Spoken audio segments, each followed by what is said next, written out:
Bezrat HaShem, we're continuing in the limut of Yirat HaShem from Rav Moshe Amber. Today is the 21st of the month of Elul. Literally 9 days, gentlemen. Less than 9 days already. Alright? Third day of the week of Rosh Shabbat. Parashat Nitzavim. You know, this is the 9 days I said yesterday, we feel sorry for Ashkenazi Mamash, only 4 days before Elul. Now we have to get rid of all of our garbage. We're starting Baruch Hashem Sfaradim, we have the zechut 30 days to start to get rid of our garbage. Some singer wanted to promote, by Sfaradim they have 30 days, too much garbage, right? Get rid of it. The rice, the rice and peso. Rice and peso, yeah. Ay. Yeah, doesn't matter how we do it. The courage is to get rid of the garbage. 30 days, 4 days. Some people could, you know, Pesach Steinberg, I printed once his Pesach cleaning. You know, he goes, Pesach cleaning, people go crazy. Nobody does Pesach cleaning today. The truth of the matter is nobody does Pesach cleaning.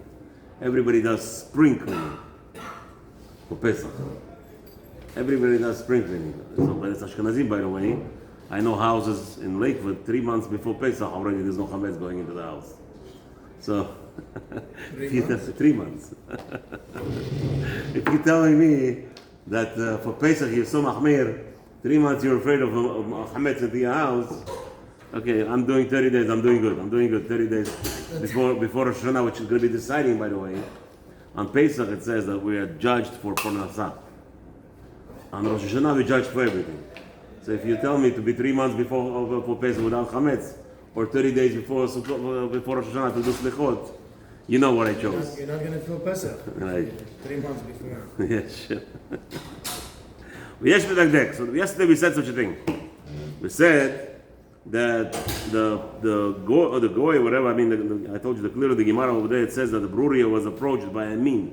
Min usually is reserved for a person, a Jew, who went astray, a person who decided to go with a Christian religion. It's called a min. Sometimes the Gemara over there plays tzduki. Some Gemara have the word tzduki over there. In Masechet Brachot, approach. So the difference again between, there were cults, there were offshoots of Yiddishkeit, right? The only few cults that became real cults. The Christianity was also a Jewish cult. He was a Jew, you know, he believed that the koach of the Chachamim is irrelevant. And if you take a note, the whole Christianity is based on the fact that the rabbis don't have much power. But he didn't. No, that was him. Yes. Yoshka's idea was that the Rabbanim were overstepping their boundaries. That was the whole concept, and that was what he was promoting, by the way. That was the main thing. So, if you notice, there's a big machloket in the tefillah, minim or zidim. The difference between minim and zidim is a big difference. Zidim is bad angels, bad spirits, right? And the bracha in Shemona Esrei, that there's a big machloket. In some shuls, if you say minim, they'll throw stones at you, literally, in the middle of Shemona Esrei. And so it's supposed to be zidim. So there's a big machloket between Rav Ovadia and Ben Ish Chai. Rav Ovadia says you're supposed to say zidim, right? And Ben Ish Chai says minim.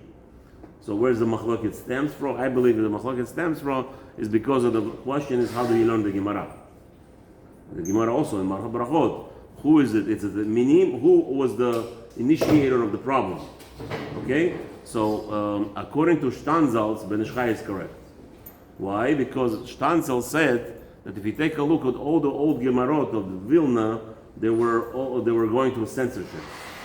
The Christians were going through censorship, meaning the Christian print decided to change the entire outcome of the Gemarot. And take a look at many Gemarot, they changed from min to tzeduki, and they changed where the Gemara means one thing, they tried to change why were they concerned?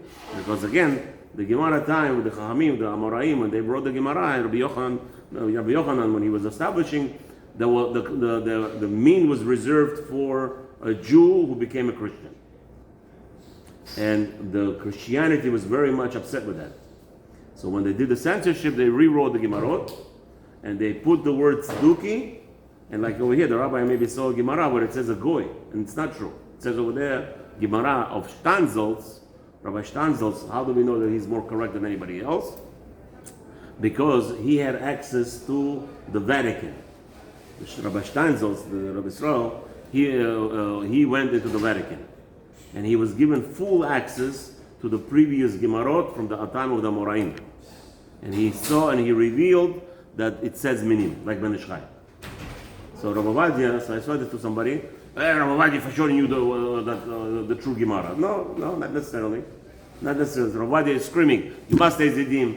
Ben Ish Chai says, no, you must say minim. So Ben Ish Chai, we know, he had a lot of, he was learning with Eliyahu Navi also at Motzei Shabbat. So Eliyahu Navi, so Ben Ish Chai was a different realm. So Rabbi Ben Ish Chai said, Lechoire, he was mechaber to the real Gemara that says minim. And the Gemara, that's what's the nafkamina. The Gemara asks over there. The Rabban Gabriel asks, somebody please make a bracha against the minim. So now that's the Gemara's language. But it came to Christianity and they changed the Gemara and they said, somebody come and make a bracha against Tzedukkim. You hear that's the question over there? And that was the whole machloket over there. But anyway, so Rabbi Steinsaltz changes it to my Gemara, of the Koran Gemara has the right language according to the old ancient Minin, yeah. I don't think the same Minin. Right, but there's many. They're having this Right, because they're more Kabbalah Mistama. But if you look at Pashtanim, Rabbi Ovadia says Zidim. Very much. Most Gemara, most Farim write it Zidim. Avodat Hashem says Zidim. Right, because of Rabbi Ovadia's Psat. Okay, but that's the okay. But anyway, so over here, so the shaila is about Moshe Abram says, what about? So what's this discussion? What was the discussion between this, according to him, a goy between him and Bruria, and right, and Bruria rebuked him. So he says, he says, I want to understand what's the consolation of Bruria against the question. Remember, he asked the question yesterday. We said that this goy or Amin came to Bruria and he says, why is the Pasuk tell us a barren woman should be rejoicing? That was the question. So the answer was that a barren woman means the Jewish nation who has very little people. We're the smallest of all the nations in the world, right? Close to 18 million, whatever it is, some say 15 million, whatever it is.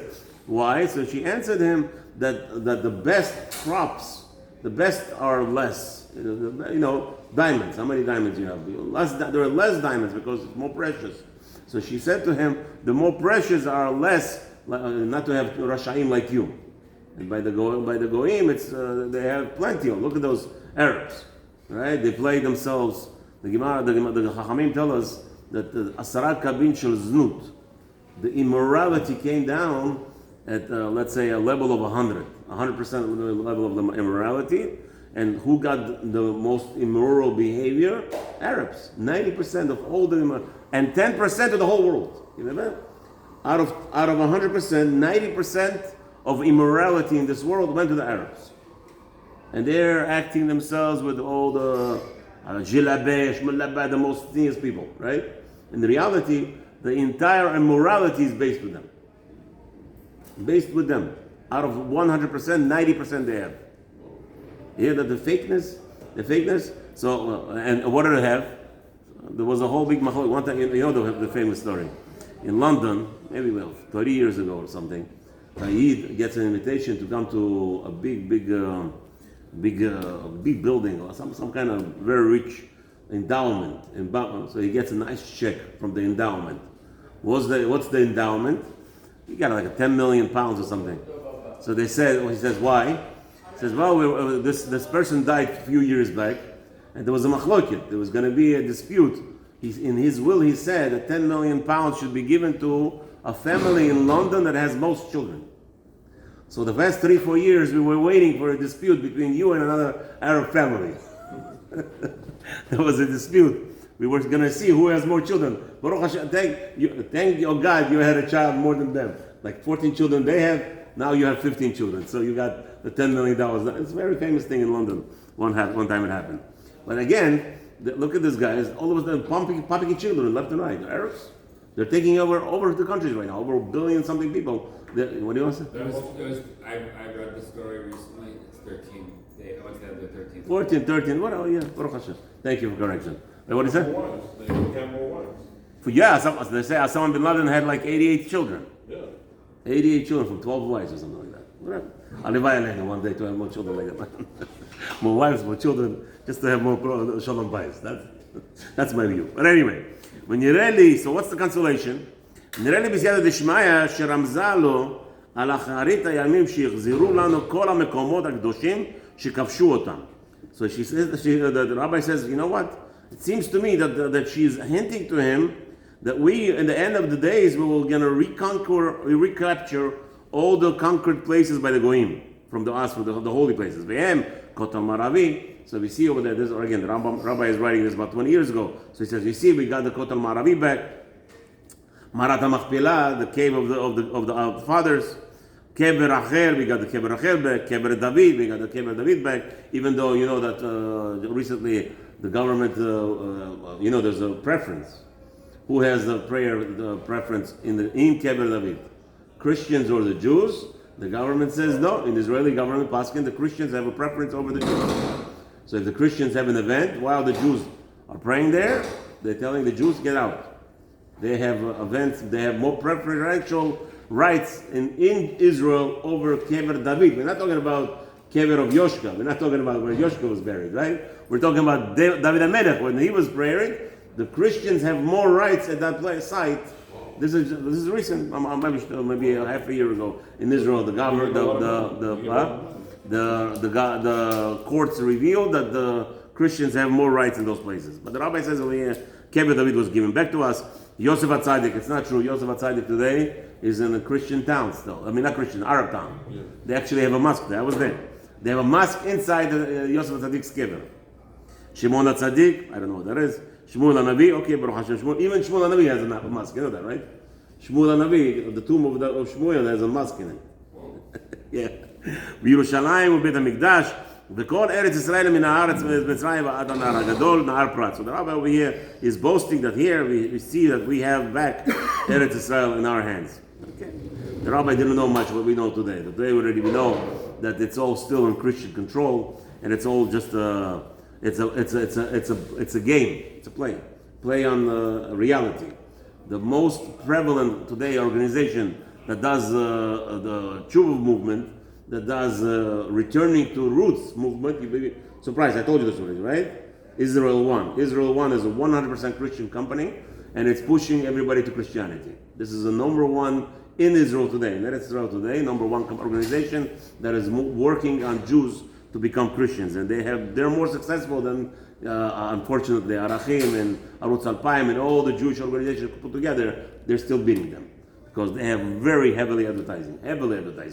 All over Israel. I was in Israel opening my eBay account. The first thing that came out advertising, Israel One. You want to get a new Torah Testament? We'll give it to you for free right away. That was the first advertisement that came to me. I was just now in Israel on eBay. Okay. The message, okay. Best-selling book in the world. The Christianity, HaShem Rachem. נמצאים בה הקדושים ויחזקאל הנביא. So here, so that's what she told him, right? So I don't see how it says that. How does it see it here? גדול. וכשנכבוש כל מידם נמצא ונוצח אותם מהם, יתחילו לצעוק וידרשו בעלות שלהם בכל השטחים הכיבושים.